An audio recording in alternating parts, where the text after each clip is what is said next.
নেপালের সংসদ ভবনে ও পুরো দেশে ব্যাপক ছাত্র জনতার বিক্ষোভ চলছে, যা কেপি শর্মা ওলি সরকারের বিরুদ্ধে দুর্নীতির অভিযোগ এবং সামাজিক মাধ্যম বন্ধের প্রতিবাদে শুরু হয়েছে। আন্দোলনকারীরা সংসদ ভবন দখল করে ভাঙচুর চালাচ্ছে, যার ফলে পুলিশের সঙ্গে সংঘর্ষে অন্তত ১৪ জন নিহত এবং বহু মানুষ আহত হয়েছে। পুলিশ টিয়ার গ্যাস, জলকামান ও গুলি চালিয়ে বিক্ষোভ দমনের চেষ্টা করছে, কিন্তু পরিস্থিতি নিয়ন্ত্রণে আনতে পারছে না। এই বিক্ষোভের নামে জেএনজি রেভলিউশন পরিচিত। কাঠমান্ডু ও অন্যান্য বড় শহরে কারফিউ জারি করা হয়েছে। নেপাল সরকার সম্প্রতি ফেসবুক, ইউটিউব, এক্স সহ প্রায় সব সামাজিক মাধ্যম বন্ধ করে দিয়েছে, যা ছাত্র জনতা ও বিরোধী দলগুলো জনগণের কণ্ঠরোধ হিসেবে দেখছে। সরকারের ব্যর্থা সামাজিক মাধ্যমে ভুয়া আইডি, মিথ্যা তথ্য এবং অপরাধ প্রবণতা রোধ করতেই এই নিষেধাজ্ঞা নেওয়া হয়েছে।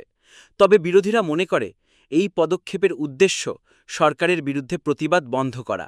এই পরিস্থিতিতে দেশের রাজনৈতিক ও সামাজিক অস্থিরতা ক্রমেই তীব্রতর হচ্ছে।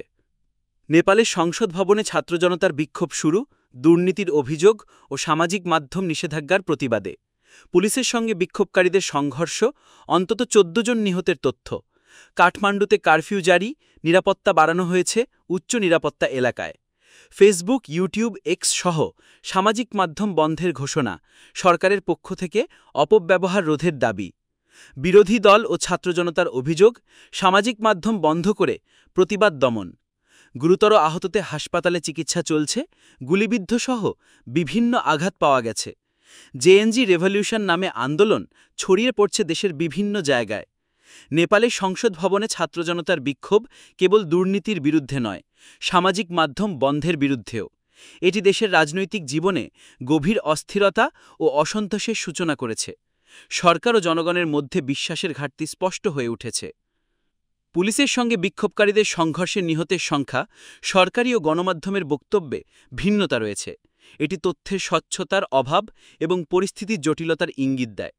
আহতদের চিকিৎসার জন্য হাসপাতালগুলো চাপের মুখে পড়েছে। কাঠমান্ডু ও অন্যান্য অঞ্চলে কারফিউ জারি করে সরকার পরিস্থিতি নিয়ন্ত্রণের চেষ্টা করছে। উচ্চ নিরাপত্তা এলাকা বিশেষভাবে সুরক্ষিত করা হয়েছে, যা রাজনৈতিক উত্তেজনার মাত্রা বোঝায়।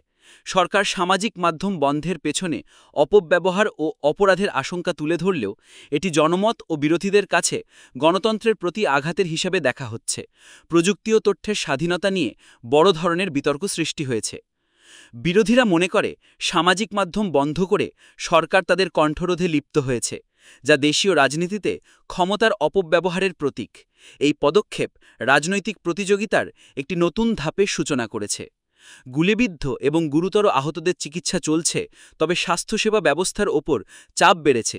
এ থেকে বোঝা যায় যে রাজনৈতিক সংঘাত শুধু রাজনৈতিক নয়, একটি মানবিক সংকটও তৈরি করেছে।